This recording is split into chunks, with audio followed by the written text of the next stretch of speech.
So starting with Aaron, right, you mentioned that you had many mentors or several mentors who are very pivotal to your career. Can you go into more details on how they helped you grow during your career and how your mentors may have evolved, right, at different stages as you grew your own career? Yeah, I mean, I'm fortunate to have had a few different mentors. There was one really pivotal one who was actually my original hiring manager at Workday. He brought me on, and he was much closer to my work than I think a lot of other mentors could be. But we had a really strong trusted relationship, and so he actively encouraged and I would say like really nudged me toward opportunities I didn't think that I was suited for, and really helped increase my confidence during, I would say, one of the fastest growth periods of my career. I've also had other mentors who, aren't as close to my specific day-to-day job, but who would be really helpful when I was thinking about career transitions. They'd have a slightly different perspective, either outside my team or outside my organization. And folks like that were really helpful just to bring in a different perspective, a fresh perspective, and be a little bit less biased in what they were recommending for me. But those were definitely, I would say, lean on different mentors depending on what the situation is or what the particular challenge is. But I would say they all, I've been able to maintain a pretty good relationship over the years with all of them. It's not always meeting weekly. Some of them it's actually meeting weekly for some period of time. And then others, it's, once a year type of check-ins. That brings us to, how we think about mentorships, right? So clearly all of us here have been the recipient of both mentorship as well as we've mentored other people. And for this, I'd like to call upon Tatiana, who many product managers look up to you as a role model, right? You mentioned your involvement with advancing women in product. A lot of folks who do join say, hey, we joined because we saw Tatiana speak, right? Or, we saw her many blogs or publications. So how have you as a mentor paid it forward? And can you share with us one of your mentorship success stories? Sure. So one of the things as a mentor, we will talk about mentorship versus sponsorship. I see that as a continuum, not as like two completely different categories. And so what I kind of usually do is, I'll see someone who has just a really creative, interesting perspective, right? Who maybe isn't getting heard often in an organization. And, maybe it's, because they don't speak in the same kind of tones and the same kind of Silicon Valley jargon, but they've got really great ideas, right? And that's usually the time where I will reach out to someone and start kind of posing to them other opportunities or, asking like, hey, can I give you some feedback? And so, one example of this is someone who I was actually hiring at Nextdoor for a role, and I reached out to someone that a recruiter found, and she was, I'm not going to say her name, but she is someone that I had never met before, who's in a completely different organization in a different part of the country. And her profile just looked fascinating. And after talking to her, she wasn't ready to make a move, but I've stayed in touch with her because I just think her perspective and her energy and her approach are just so interesting. And I thought in that first conversation that she was underplaying herself and her own experience a little bit. She kept saying, well, I don't think I'm qualified for this role that you're reaching out to me on. I really haven't achieved that level of, seniority that you're really looking for. And, I gave her direct feedback at the end of the conversation and said, I'm going to, if it's okay if I give you some feedback, don't undersell yourself because your experiences are far more amazing. And what you've done is far more amazing than many of the other people who think that they are very qualified for this role. So,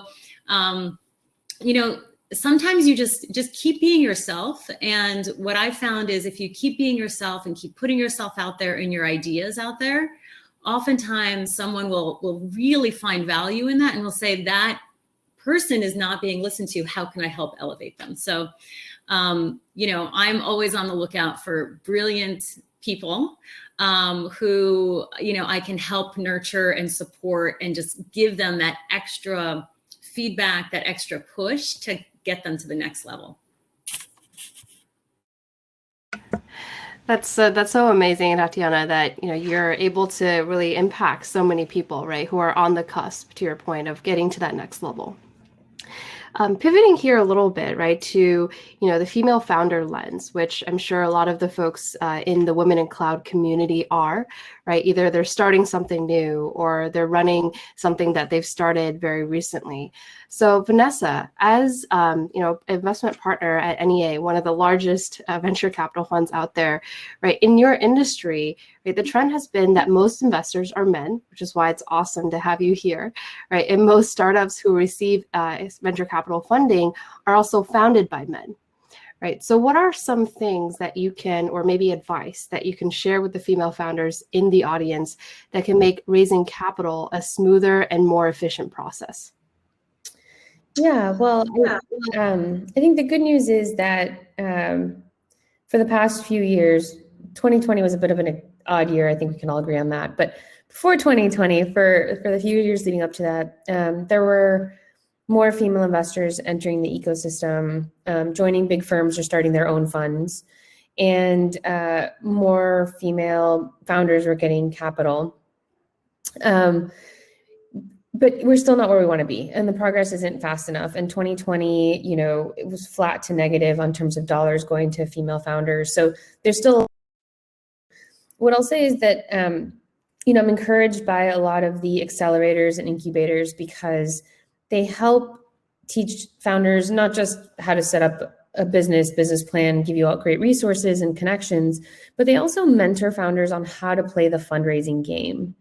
Because there is a set process and there's these unwritten norms and rules. And, if you don't know how the game is played and you don't know, what the process really looks like internally at a venture firm, then you're at a bit of a disadvantage. I tell people it's kind of like the SATs. Yes, you can technically walk in and take it and get a great score, but if you've prepped and practiced and you know all the tips and tricks and shortcuts and what people are, what the exam's looking for and all of that, you're more likely to do much, much better. And I think that that's what mentorship and guidance from a lot of these programs can provide founders and increase their success of a great round coming together. Certainly, and that's why Women in Cloud is such an important community for female founders, right? Not just in the U.S. but around that world, to get what Vanessa just described as prep or help, because some of that first impression, to Vanessa's point, is so key, right? To you get one shot, so you want to make the most of that. So turning over to Wayne now, right? As a vice president at AWS. What are some of the successful ways that you've seen companies or corporations do to leverage mentorship to grow their internal talent? Yeah, mentorship and sponsorship and allyship needs to be intentional. Mentorship tends to be a bit passive. It's a conversation, it's giving advice, and that's fantastic, and it's necessary. But it's a bit of a cycle, of a virtuous cycle. Sometimes you start off mentoring people, but you want to move them along more quickly. You see great potential, and to do so, you need to go from being a passive mentor into a more active role. And this is where I see companies having an opportunity to start programs, to be very intentional about the process. And going from mentor to sponsor, if you would, has the mentor, or who is now the sponsor, spend some of their capital, some of their political capital, some of their reputational capital on the person that they are recommending, that they're sponsoring for a particular role at a seat at a table. And becoming an ally goes even further, where you're not just sponsoring the person into that role, but you are actively participating in ensuring that not only do they have a seat at the table, but they have a voice at the table, and that they're making progress in how they're viewed over a long period of time. You know, it's a little bit like taking risks in business. If you want to have big success, if you want to innovate, if you want to disrupt with value some market segment, you have to take some bets. And if you want to move great people along, you have to take some bets, and you got to be willing to take those bets.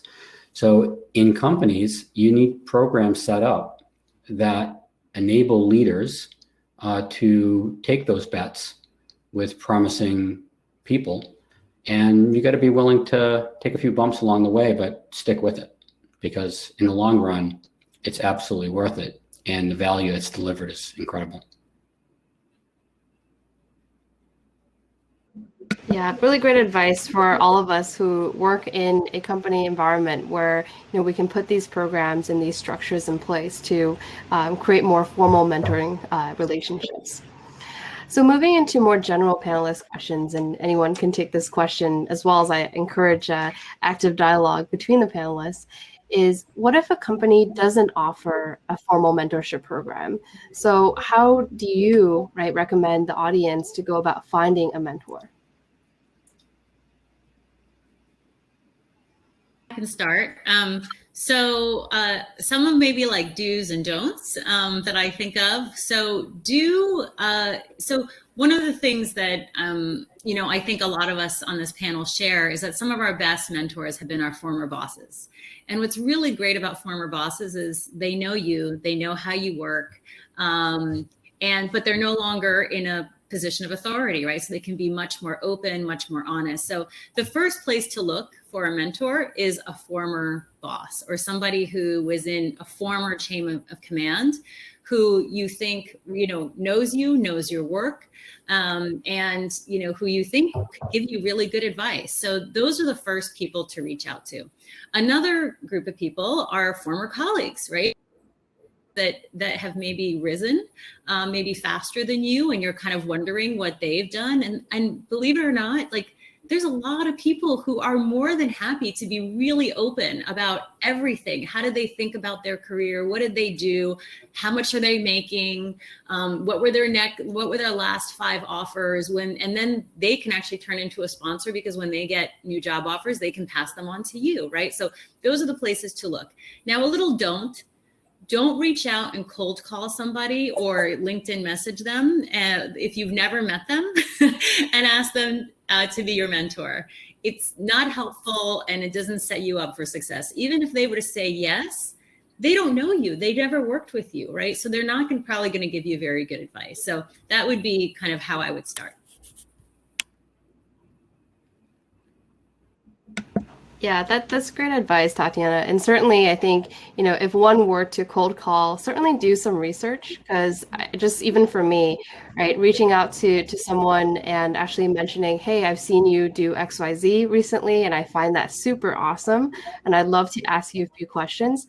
That's a much easier way to get someone to say yes than saying, hey, can you hop on an hour-long call with me, and I'm not going to give you any context on what I'm going to ask you about. So certainly great advice to keep in mind. Yeah, I was going to add on to that cold calling as well, because I do agree, like a random LinkedIn cold call, that's really hard to build a relationship with. But I have had a couple folks like from within Workday who maybe knew something about my own journey and had very specific message when they reached out about like a specific question that they thought, you know, I could relate to.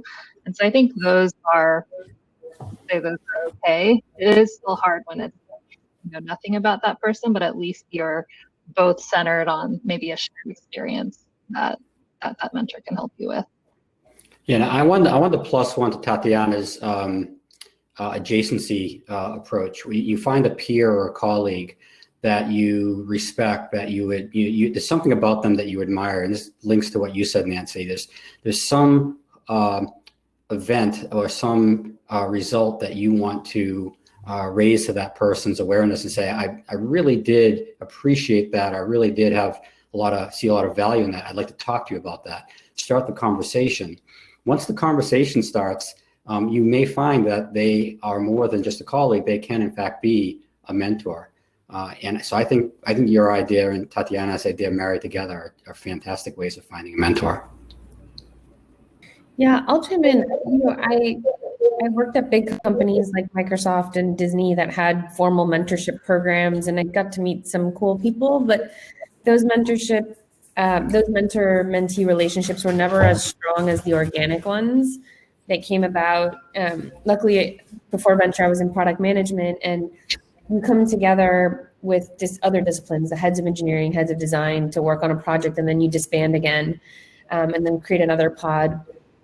And inevitably, the head of design or head of engineering for some back-end system, we work really, really closely together, and then we just keep meeting up and keep getting lunch and organically turn into a mentor. And then, you leave the company, go to another company, and those people still, reach out, and you still maintain those relationships. And I've just found that the organic relationships of people that have experience working with me, whether as a peer or as a lateral manager or dot line manager, even former managers, I think are great mentors.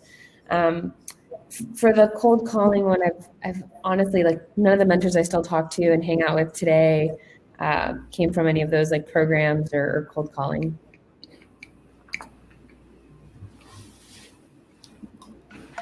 Yeah, so certainly some differences in approaches, right? And it's certainly not a one size fits all, right? And here we have 4 seasoned, very seasoned mentors, and I call myself maybe half seasoned here. But if you guys have any questions around what's the best way to reach out to get a mentor, I'm sure all the lovely panelists would love to help you on that journey. So going into some of the success stories and really studying the impact of mentorship or mentorship versus sponsorship, can some of the panelists share, what is the difference, right? And Wayne, I'm going to kind of keep you because you already said that in your intro, right? But to the other 3 panelists, what do you think is the difference between mentorship and sponsorship? Maybe starting with Vanessa here. Yeah. I think sponsorship is someone that's typically, what I found, is in your organization in a leadership position that can help you navigate your way upwards or through an organization. So they're your champions. They're almost like mentors, but the flip side of it is that, in my opinion, the people that I've had as sponsors, I ask for advice on certain things, not all things.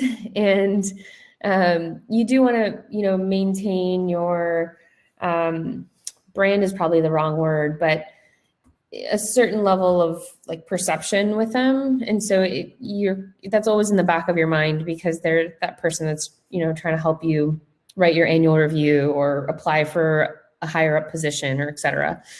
Whereas a mentor, I feel like genuinely you can be open with them and tell them what's actually going on. And you have enough trust between the two of you where they can tell you where your weak spots are and how to work on them. And when they tell you where your strengths are, they know that they have actual examples and can give you a lot of tactical advice on how to keep growing in your career.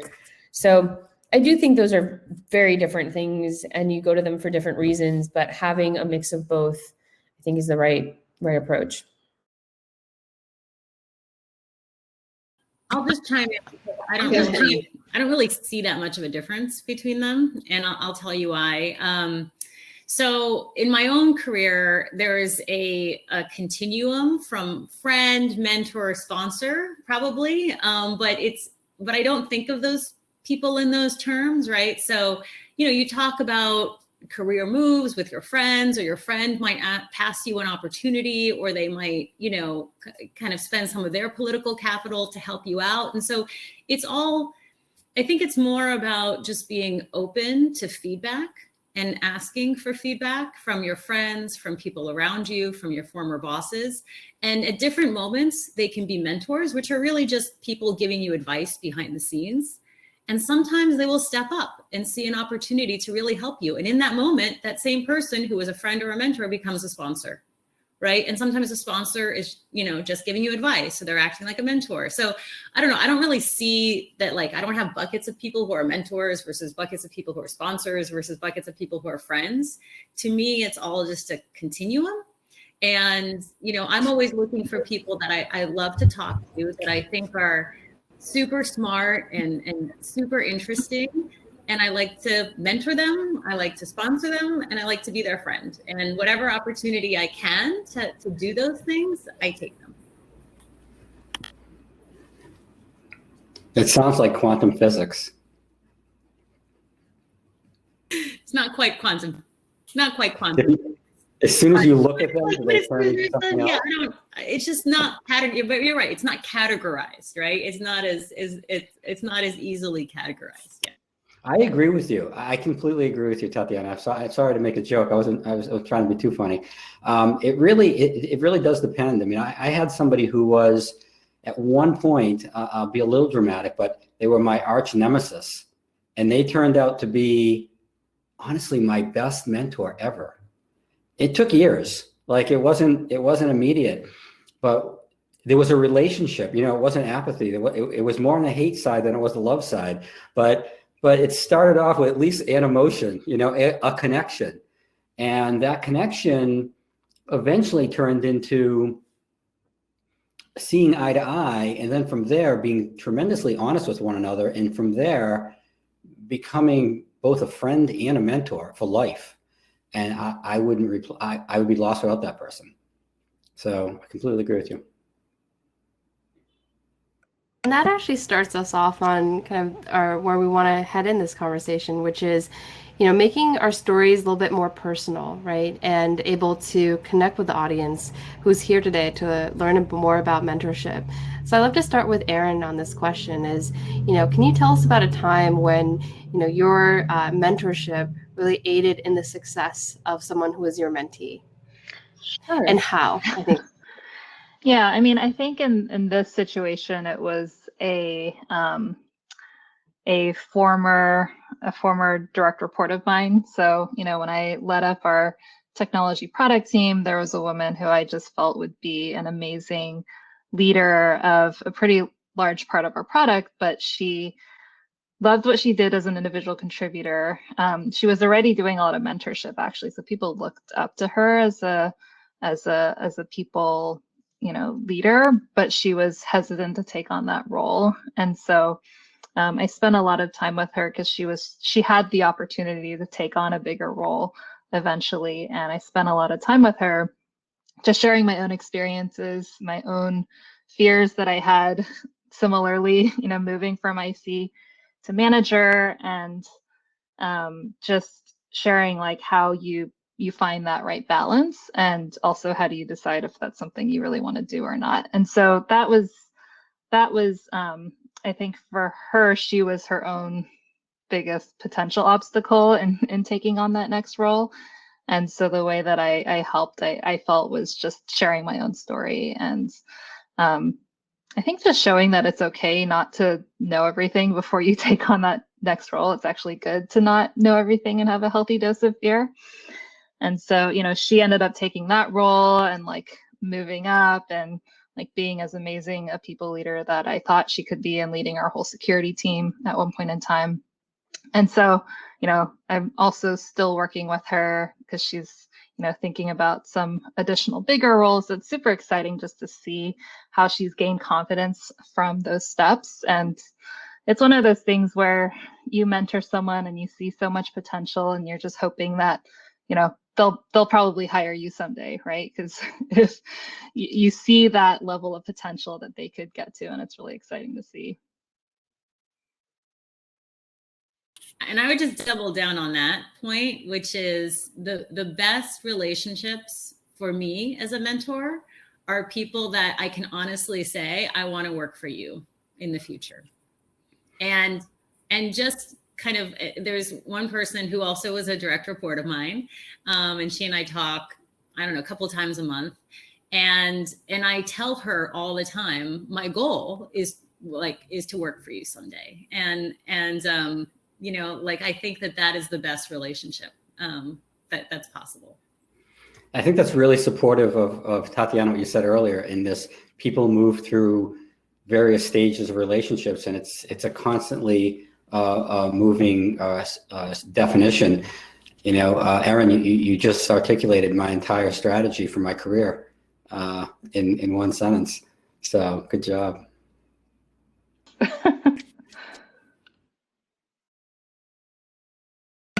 Awesome. And really thank you, Erin, for sharing that personal story, as well as, Tatiana and Wayne, about how you really view your mentors, right? And, the way that life goes, right? You never know. Some people accelerate, some people get through their, I call it inflection points, right? And sooner or later, we may report to our former direct reports, and that's awesome, right? If you have that prior relationship.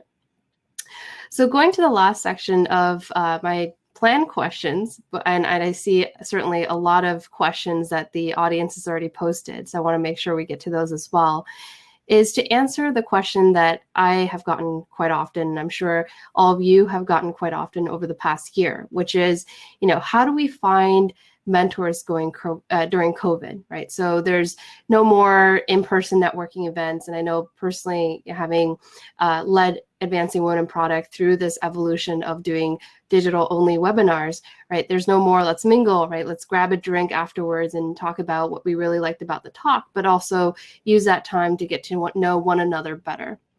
So as mentors, and this is, we'll start with Vanessa for this question. How has COVID impacted your mentoring activities this year? I do think it's hard to meet someone for the first time virtually. So I'd say to form a deep relationship virtually is difficult. I think we were all really open and receptive to doing Zoom happy hours and Zoom dinners and all of that towards the beginning of the pandemic.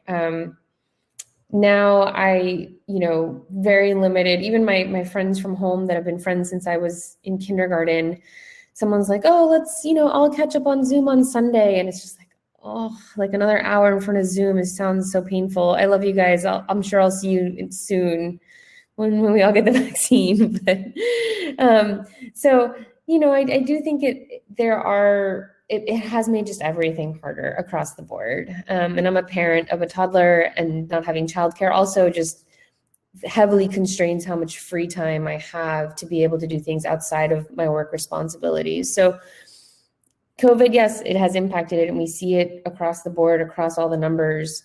But if we continue to be in this world for longer, we're going to have to figure out how to do it, because it is an important cause, and these relationships are very valuable in the long term. And so, I think if we're in this for longer, we'll have to just figure something out that's better than what we have right now.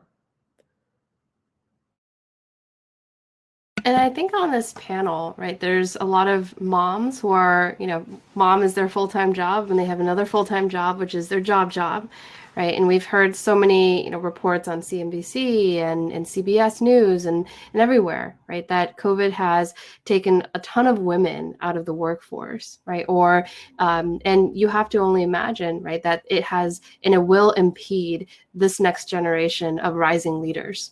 So what is one way that you all then are giving back during this time to help mitigate some of that impact?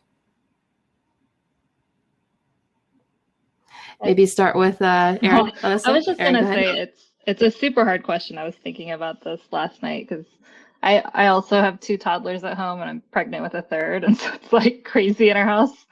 And I honestly, I don't realistically think there's a lot that we can do until we're a little bit further past the hump of the pandemic, and like that people can get childcare, because like Vanessa said, we've sort of figured out a routine within our house, which is why you're not seeing like kids running behind me.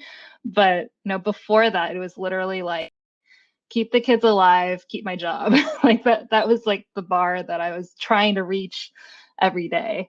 And so things like networking or like meeting with mentors or anything that was even somewhat extracurricular is just off the table, right? And I think the moms who are hit hard are faced by that. It's like me trying to go and mentor someone who's like, 0% capacity and just dealing with so much on the home front is just feels unrealistic. And I think it's going to be, you know, everyone stepping up to help mentor and sponsor programs to get moms back in the workforce after the pandemic. That's my honest opinion. Yeah, I would just plus one what both of them said. Also a mom with 2 kids. And I think we just need to be understanding to each other, right? And kind of keep in the back of our minds that if somebody doesn't respond or somebody, can't show up, that there's probably a lot going on in their life right now. It's hopefully we'll get out of this by summer, and then, hopefully life will return back to normal. But until then, I think we all just need to be really kind and understanding to each other. Yeah. I think coming from this from a slightly different perspective, I am not a mom. And thank you all for being moms. The relationships that we do have, that we had pre-COVID, making a concerted effort to make sure they don't wither, because people are busy. And it's easy for those relationships, like any relationship, to fade away when folks are preoccupied with other things. What I've done is made sure that my calendar is fully open. So if somebody says the only time I have is Sunday morning, I don't say, well, that's not during work hours. Like, sure, Sunday morning, like, let's do it. So I widen the week by making sure my calendar can accommodate the calendars of those that are way more busy, with a lot more activity on the home front, or maybe with parents that are older and it's hard to manage them now because we can't get to them, right? So I think if you are a mentor, you are a sponsor, just being super thoughtful and making your time available so that things continue until we all get that shot in our arm and can go back to doing what we do.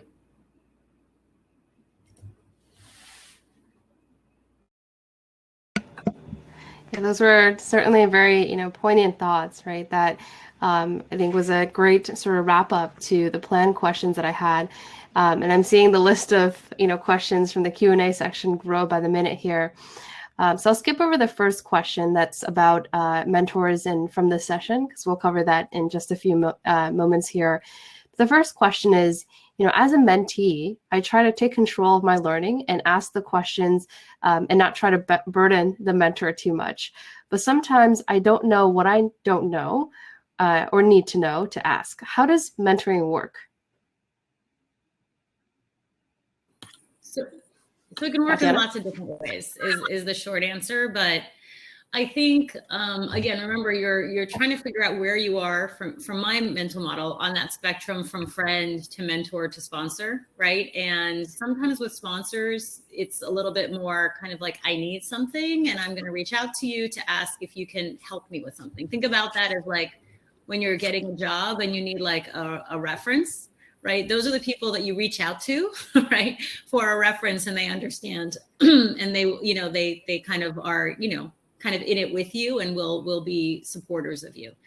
On the friend to mentor spectrum, it works in lots of different ways. Again, there are some people that I talk to, a couple times a month, and it's usually like, how are you doing? Let's take a walk, checking in. And then the conversation kind of meanders. With those relationships, it's unusual for them to have specific questions, although sometimes they do. But it's really it's more of a coaching, I would say, relationship, like a friendly coaching relationship.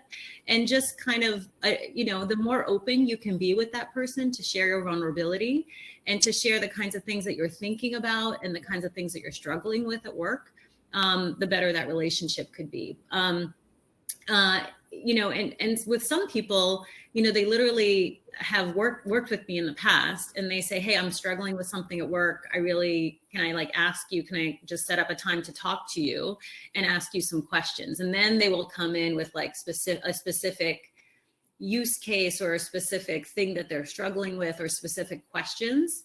But that's the only time that you really need to have specific questions. Otherwise, just it's like an open conversation with somebody that you know, that you trust, and who has really kind of said, hey, I really like you, so let's if I can be useful to you, let's talk.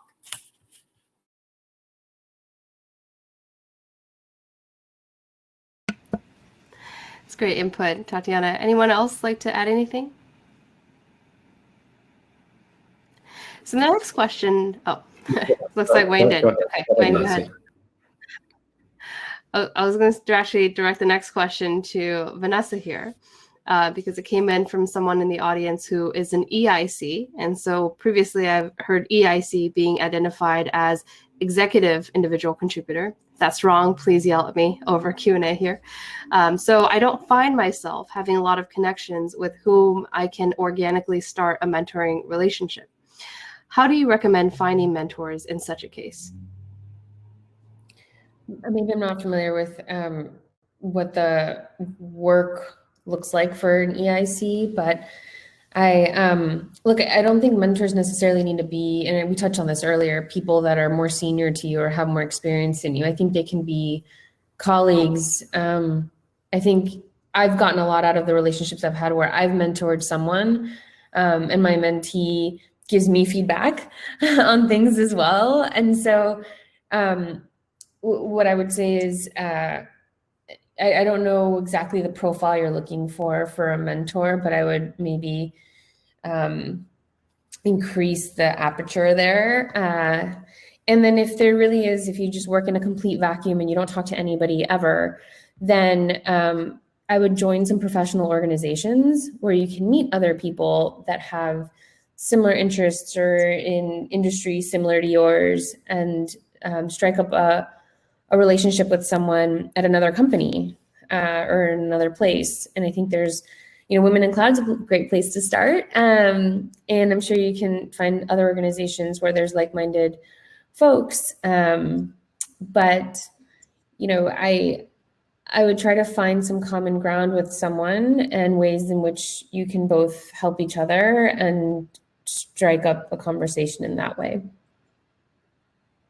Additive to what Vanessa said, finding a kindred spirit is often a function of just paying attention and listening. I was in a debrief for a loop recently, and there was another executive who was part of that loop. And this is an executive who's incredibly quiet normally. Like, I've been in many meetings with this person, and I never hear them speaking loudly. And the advice they gave within this debrief was fantastic. It was it made me want to go to this person and say, can I have a conversation with you? So to Tatiana's point, it doesn't have to be intentional, right? It doesn't have to be directed. It's just you found a kindred spirit, and it's worth having that conversation. It may turn into something. It may turn into a friendship, but it may turn into something more than that. So I think very additive to Vanessa's point about just look around. I bet you they're there. You just haven't found them yet.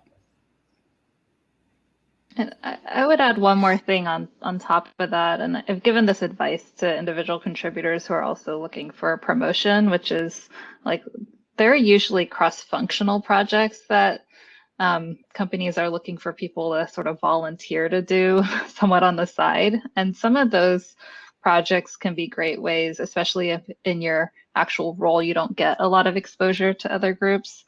That can be a great way to, build more connections, get to know more people within your company. For example, we had one where there was a group called the Honey Badgers to fix our Jira instance because we had totally over customized it, and we were just looking for people from different teams to join. So things like that, you can build a rapport with a new set of people that's slightly outside of your current role. And then what Vanessa said on the professional organizations, I think if you can find particularly an active role or a project volunteer for something, that's always better than, I think, just joining and going to a networking event.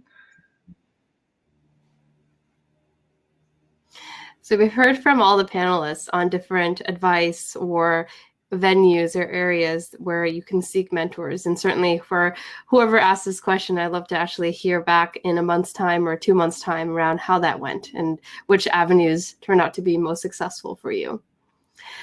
We have time for one more question, and the question's going to be, right, how do you keep a connection with a mentor going?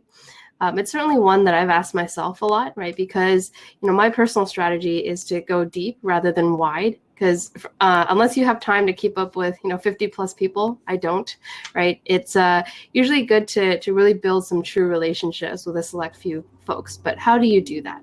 So I'd love to turn it over to Wayne this time to share some tips with us. So I'd go back to what we said earlier in the dialogue, specifically what Tatiana introduced in terms of this, set of relationships you have with people. We tend to have a handful of best friends. We tend not to have 20 or 30 best friends. It's somehow that it's cognitive dissonance to think you could have 30 best friends. But let's assume we have 2, 3, 5, and we go to those folks often. And have conversation. I would recommend doing the same thing with mentors. Have your 2, your 3, your 5 folks that you want to go to, and make a concerted effort to have coffee. Make a concerted effort to have conversation. It's manageable. And start off with 2. 2 is a good number.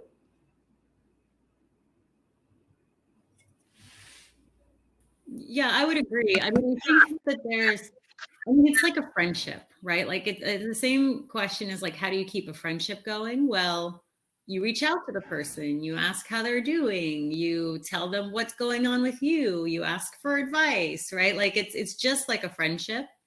Only there's this extra layer where you're usually talking about your career and the other person is invested in helping, right? With that career conversation. So it's exactly like a friendship. It's the same way that you would stay connected with your friends. It's the same way that you would, kind of text people or, when you find an interesting article, share it with them. So yeah, think of your mentors as, friends and friends, a friendship that is focused around really helping your career.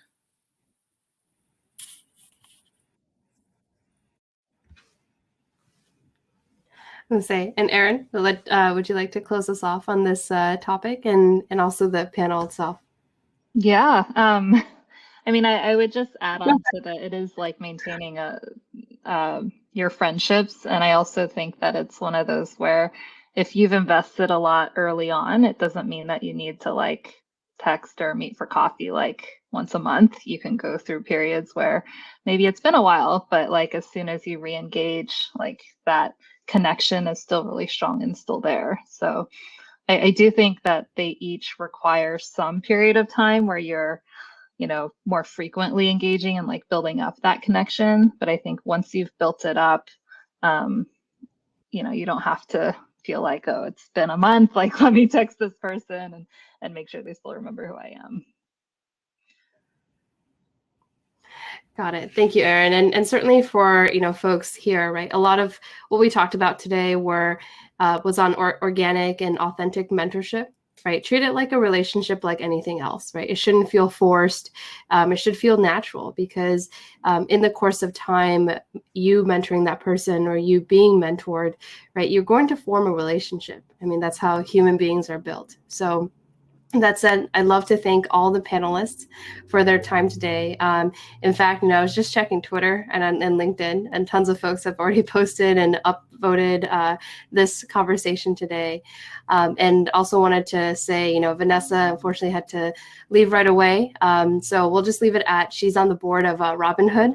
And so if you guys have seen what's happening with stock trading these days, you can interpret what that means. So thank you so much, Tatiana, Wayne, Erin, and also Vanessa. I will pass her all of your regards. So thank you all. Virtual round of applause. Thank you.